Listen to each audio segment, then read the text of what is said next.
I'm going to need someone to check in on my boys, Colt Eastwood and Kid Smooth, because Xbox, it's been a little bit of a tumultuous 2025, at least from the business perspective of things. Now, there has been some positive stuff, but they canceled Perfect Dark, which was one of my most anticipated games for the Xbox. They raised prices of the consoles not once, but twice. Of course, you could say whatever, macroeconomics, this, that, and the other, but it does seem a bit strange, all things considered. Of course, they introduced the ROG Ally handheld that's $1,000, and people are starting to feel a bit priced out when it comes to a lot of Xbox related things. But Game Pass was something that was always there, tried and true, always trusty. But I warned people, I feel like eventually this is going to go up in price as well, even though Sarah Bond herself has said that it is very profitable and they're making great money on Game Pass. I don't know. It seems like they had to increase prices of these things. So we're going to go over all the information today. First time on the channel, hit that subscribe button, pal. Updates to Xbox Game Pass, including Essential, Premium, and Ultimate plans here. I'm sure they are positive updates. I'm sure they are updates that everyone will love. We got some good wordsmith stuff here. You know, we know not everyone wants the same thing in their Xbox experience. What does that mean? People want games, bro. So we're evolving Game Pass to offer more flexibility, choice, and value to all players, whether you love day one releases, which is why most people have Game Pass, discovering hidden gems, or playing across multiple devices, blah, blah, blah. So what are you changing here? Oh, we got a nice little graphic. So these are the new tiers for Xbox. We are taking a page out of what PlayStation did with the 3-tier system, and now we have Essential, Premium, Ultimate, and these are what you get. You get 50 games on Essential, playable on PC, cloud, and console for $10 a month. You get online multiplayer, unlimited cloud gaming, in-game benefits, including for Riot Games. Play and earn up to $25 a year in the store with rewards. Then we have the Premium, which comes in at $200, now playable on PC, console, and cloud at $15 a month. New Xbox published games within a year of launch. Unlimited cloud gaming with shorter wait times, in-game benefits, including for Riot Games. Online console multiplayer, earn up to $50 in a year in the store with rewards. And then we have Ultimate, which your boy was a member of, still is a member of, but this is what's getting hit the hardest, honestly. 400 plus games playable on PC, console, and cloud, $30 a month. So this used to be $20 a month. And now we are going up to $30 a month to get 75 plus day one games a year, including all Xbox published games day one, Ubisoft Classics and EA Play included, with Fortnite Crew coming in November. So if you want to get your Fortnite on, that's good. I don't even know what the frick Fortnite crew is. Unlimited cloud gaming at our best quality with the shortest wait times, and game benefits, including for Riot Games. Remember when everyone hated Riot Games? It was like a big boycott, like I think it was like 2 years ago. Funny how everyone moves on. Online console multiplayer, and I can earn up to $100. Okay. You know, and then they talk about these, you can get the Fortnite Crew. It's an $11.99 a month value in Ultimate with access to the Fortnite Battle Pass, 1,000 V-Bucks every month, and more. Neat. You do still get the day one games. Of course, now this is $30 a month as opposed to buying a game for $70. We can get into the whole ownership aspect of it, where at least if you buy a game, you kind of own it. Whereas with Game Pass, you don't. We have seen games get removed off of Game Pass, including games that have licensing issues like previous Forza games. You know, I actually had to buy a Forza game even though I have Game Pass because of the fact that it had been removed because of music licenses and stuff like that. And with more and more games utilizing actual music and, you know, actual people as like actors and stuff like that, licensing on that stuff is not always eternal. So that is something to think about, you know, when you're looking at stuff like that. This is just the beginning of Xbox and Epic's work together towards an open gaming ecosystem. You know, you love that. And today, Ubisoft Plus Classics, $15.98 a month, joins Ultimate, offering access to curated selection of Ubisoft games playable on console, PC, and cloud. Tom Clancy's Ghost Recon Break. It's essentially a lot of older Ubisoft games. So if you're an Ubisoft fan, like a diehard, and you never bought all of the games at discounted holiday prices, this might be something decent for you. They talk about cloud gaming. They talk about how you can do this, that, and the other, and you know, you can get up to $100 a year. They did change the you used to be able to earn the rewards and then use them towards getting Game Pass, but they increased it yesterday as far as how many rewards you can earn through playing Xbox games to get Game Pass.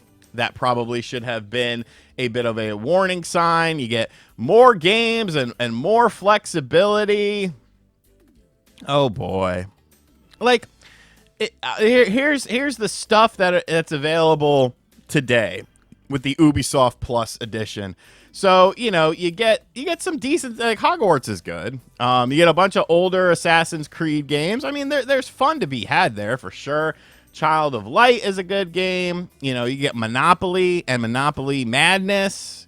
You know, Rabbids, Skull and Bones, the Quad A game.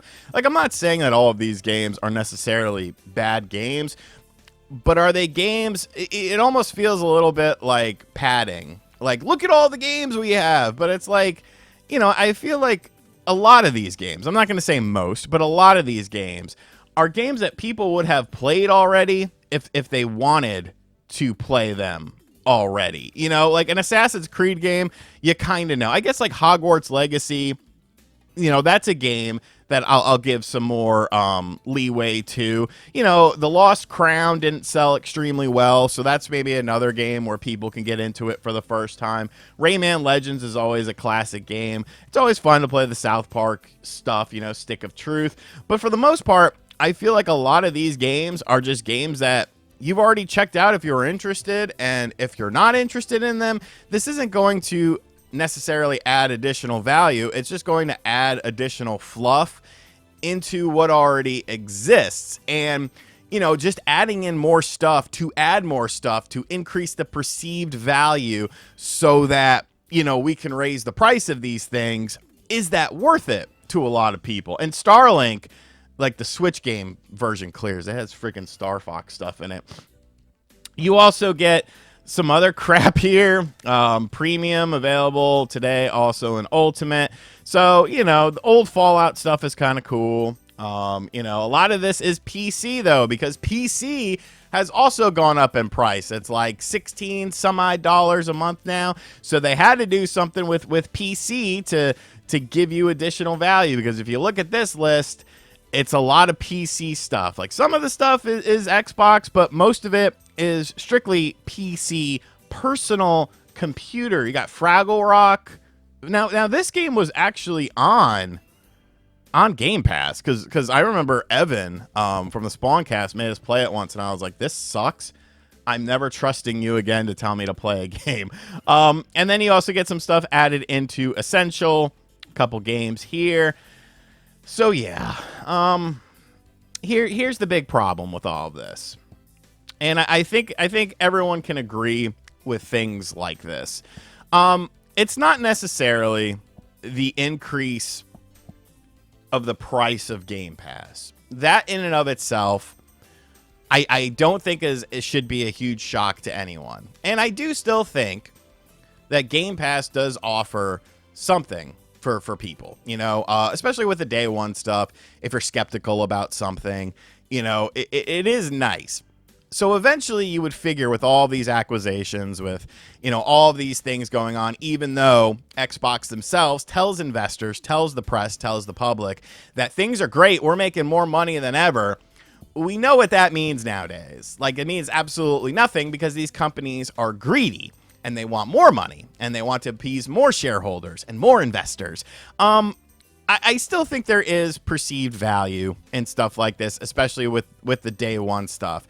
It's more so to me the timing of everything, the optics of everything.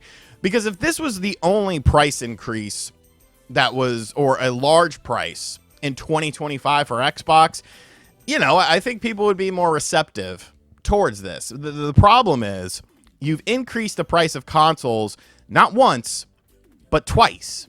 The only company to do that, at least thus far, and I don't foresee another company raising prices of consoles in the United States this year. The United States is the primary market for Xbox as well. You have lost shelf space in Costco, which I don't think is a big deal. Like, who goes to Costco to buy a console unless it's like when a console first comes out and like they have some available or something. So to me, that was kind of a bit of a non-story. But you've also introduced this whole thing with the portable gaming and $1,000 SKU in that.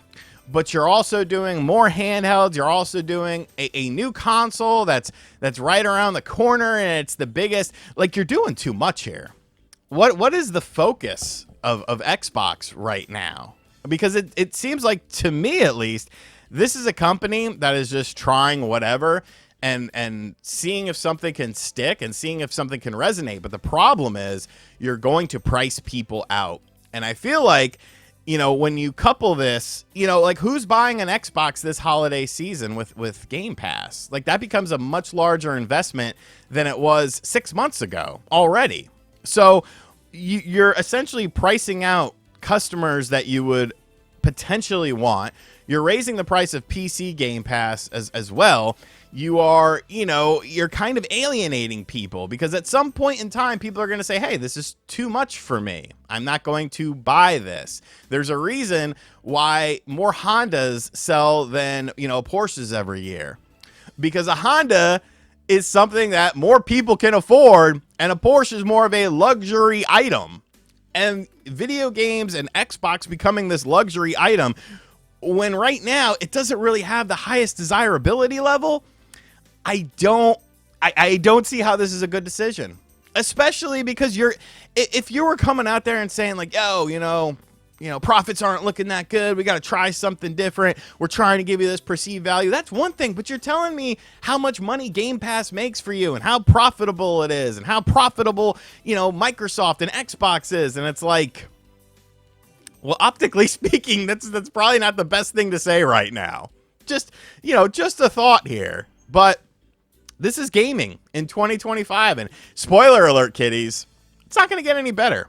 I don't foresee this getting any better anytime soon. Consoles going up as the generation goes along, game prices going up, studios closing down, one misstep and your studio is borked. Even if you don't make a misstep, your studio is borked. Consolidation, all these, you know, companies buying up all these other brands and IPs and, you know, monopolizing things. What the hell do you think is going to happen, people? And remember, Nostradamus here told you this was all going to happen. Let me know in the comment section down below. What do you think about all of this? Because boy, oh boy, was this some interesting news to wake up to today. Along with some weird stuff with my stepdad. But he is in an assisted living facility that cost me a lot of money. But he is doing a little bit better. Just gets a little crazy mentally sometimes. Whoopity-doo! Always something over here at the RGT compound. Let me know in the comment section down below, though. How are we feeling about these price increases? Are you in? Are you out? Are you excited for Ubisoft games on Game Pass Ultimate? What is your tipping point with this? And as always, guys, thank you for checking out this video. If you're new to the channel, hit that subscribe button. Be sure to like, comment, and share. Hit the bell as well. And as always, I'll catch you guys on the next video. Later.